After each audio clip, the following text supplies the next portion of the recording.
Hey, what's going on, you guys? Today we're going to be talking about the Canon M6 Mark II. I've had this camera for over a month, 2 months now, and I'm ready to tell you guys what I really think. Is it worth buying, or you should just skip this altogether? This lens right here does not come with a camera. This isn't a kit lens. This isn't even a Canon lens. So before I start talking about this lens, you guys can check out that video right up here. Today we're just going to be talking about the Canon M6 Mark II. This camera right here is a great camera. It's very similar to the Sony a6400. If you guys have ever seen that camera, which I'm sure you guys have, that camera right there is pretty good. For what it is, it's small, it's APS-C, and it has great autofocus. This camera is pretty much the exact same thing, but Canon's version of it. It has a flip-up screen, just like the 6400, so it's pretty much the same camera. What's the difference though? I'm fully not gonna go into all the specs of this camera, just what I think of it as a user review. The specs of it, you guys can check out from my last video that I have made on this camera already, right up there. Check that video out. I've talked about a lot about the specs and all the button layout and stuff, but today I'm gonna talk to you guys about what I like and what I don't like about this camera. So let's start out with what I do like. This camera right here is small, it's light, it's an APS-C, and I can bring this around anywhere without feeling like I'm adding too much weight to my camera bag. By the time I add this lens on there, now it's a perfect camera. Because with this lens, it's a 1.4, and now I have an APS-C body with a 1.4 lens. The bokeh is just so nice, and the aperture opens up so wide that it takes in so much light. More light than what I have right now on this camera right here. This lens right here has f4, and that's it. It can't go any lower than that, so I have to bring in a lot of light just to kind of compensate for this camera. The Canon M6 Mark II with this lens is just perfect. Quick run and gun, quick vlogging, quick travel vlog, quick food photography, food vlogs, just everything you kind of need, this can do. This combo right here. I haven't gotten this lens off this camera since I got this lens. I had bought the kit lens too, and I haven't even touched the kit lens, to be honest with you, and I don't see myself using a kit lens anymore. This lens is just all I need. It's wide, it's a 16mm. The button layout is all right. The thumb button right here I set to shutter speed, which I set all my camera to shutter speed, and then up here I would be the aperture. And I've set that to all my cameras. Every camera I've owned, the thumb is shutter speed, the front is aperture. You guys might do it differently. You guys might do the front is shutter speed, the back is aperture. That's all up on you guys. That's whatever you guys like to do. That's just how I like to set up my camera. This part right here is my ISO. Now, because it spins and because it's so easily to spin, it's not locked, sometimes I do accidentally press it. And for me, that's okay. For you guys, it might be a problem. I don't think it's a problem to me. Sometimes if I accidentally touch it, I'll notice it right away. Because it's a mirrorless camera, I know that it'll get brighter, so I just change it back. It's super easy, and the fact that it just spins, I can change the ISO really fast instead of pressing right and then hitting ISO. It's just an extra step I don't want to go through. Especially if I'm trying to record myself. So if I'm going like this, right, I can just change it by spinning the wheel, and I just touch my finger on the wheel and I know where I'm at. Just like that. And then up here would be the shutter speed, and my thumb would be the aperture.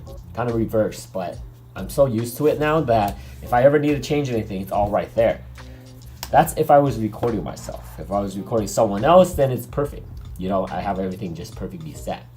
So I like that fact that it has those dials, and it has a nice feeling to it too, because look, right here, you can see it already. You can feel the aperture moving right there. You can just feel the whole thing. It's not a tiny dial where some cameras I have used has that and it's hard to reach. This one is perfect. Perfect thumb, perfect index, and then right here, perfect thumb finger as well. Okay, the spinning wheel. I love it. I love the layout. It's very similar to other Canons, so that part is really nice to have. Up here, we have the dial for all their menus, kind of like custom 1, custom 2, you got video, you got manual, aperture priority, shutter speed priority. You have all those right up here. And sometimes when I need to change it, I just change it all the way to camera and I change it all the way back to photography. It's super easy to change. I actually don't mind the fact that C1 and C2 is in the middle of those two settings.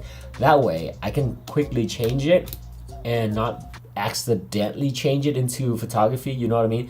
So I know exactly that I'm in manual and I know exactly that I'm in photo. If it's next to each other, I might accidentally hit it and not even realize it, and the settings will be completely off.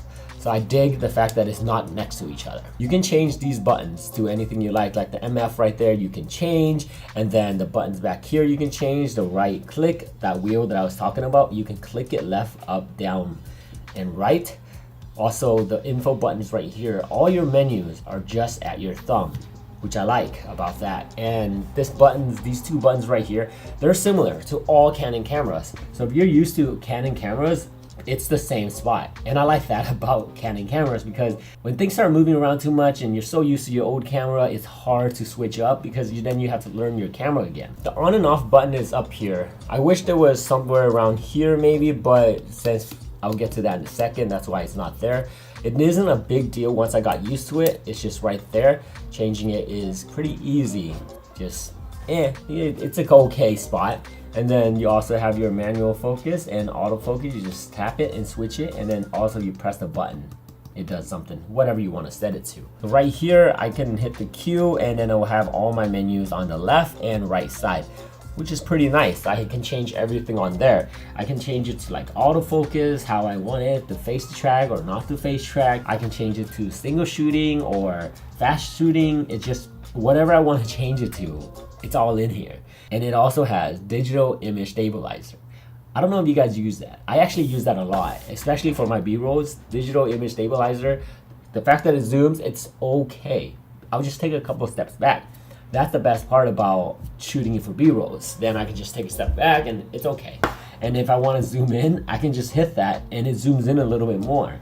So you kind of get to use it to your advantage, and it works pretty well. It has Canon colors, and you guys know that I love Canon colors. So all I have to do when I grab the footage from here and put it into DaVinci Resolve, I'll just grab the blue saturation and tone it down a little bit to make black pure black, and that's pretty much it. Everything else just looks wonderful, and I just keep it like that. It makes my editing really fast, which means it makes this a pretty awesome camera for just that run and gun I was telling you about. The food photography, the food vlogs, the travel vlogs. It's just perfect. You don't have to sit there and try to color grade and all this other stuff. It's perfectly all set. Now, let's talk about the bad. What I don't like about this camera. Well, first of all, it has a flash right here. Just flips up. I don't use on-camera flash. I never will, and I never have. I have an off-camera flash that I love, and I use it all the time. On-camera flash is kind of weird to me, especially this. I would have done it without this and perfectly fine. If I wanted something else here, like the hot shoe mount, it would have probably been a lot better. Or maybe something else here, like one of the dials, I don't know. It would just be a lot better. And then obviously the button right here opens up the flash. Could have been something else too, maybe an SD card slot, because the SD card slot is on the bottom. It's not a big deal because I'm used to it, but I can see why it wouldn't be a nice deal, because you have to open that all the time just to take out the SD card. On this side, you have the remote shutter, and then you have the mic. That's pretty much it. Those are the things you have, and on that side, I don't mind it. The mic on that side, pretty cool. On this side, you have HDMI. To both sides, you have cables. And does that block the screen? No, because the screen flips upward. Now you might say, the fact that it flips upward, that's pretty awesome, right? It flips up and then the cords are on the side, so it works pretty well. Well, one second. It works great for what I was telling you about. But if you were to add a mic to it, this mic, the front and back mic from Diddy, okay? If I were to put this mic right here, you guys can tell already I'm not, the screen is blocked completely, so it's basically useless. I can't use the screen. And the thing about the screen being blocked too, let's say if I were to use a smaller mic and I get to see the screen, it doesn't flip the right way up unless you go all the way, and then it flips. So if it's back here, it's upside down, and then you kind of have to check yourself out upside down. It's kind of weird. So you have to go all the way for it to actually be right side up. So if you had a smaller mic, it wouldn't work. You still have to look at yourself upside down. Can't touch the screen because, you can't see yourself. But it is touchscreen, so that part's good. I just wish it would have a tiny bigger battery, but That's okay. I understand why it isn't. Would I recommend this camera to you guys? Yes. If you guys want to do any of those things that I have mentioned throughout this video, travel vlogging, food photography, vlogging, any run and gun, this camera is perfect for that. You just need to go and do it. You don't need an expensive camera that I have right there to start out and do YouTube videos. You just need this. This is perfect for everything. Even the in-camera mic, it's pretty good. I've sometimes just used the in-camera mic and that will be perfectly fine. Well, you guys, if you guys have any questions on this camera, please let me know in the comment below, and then we can talk about it more in there, you know, chit chat some. So leave a comment, you know, we'll talk about it. Other than that, make sure you hit that subscribe button and check out future videos from me, and hit that like button too, because it matters. All right, my name is Andy. I'll catch you guys in the next video. See ya.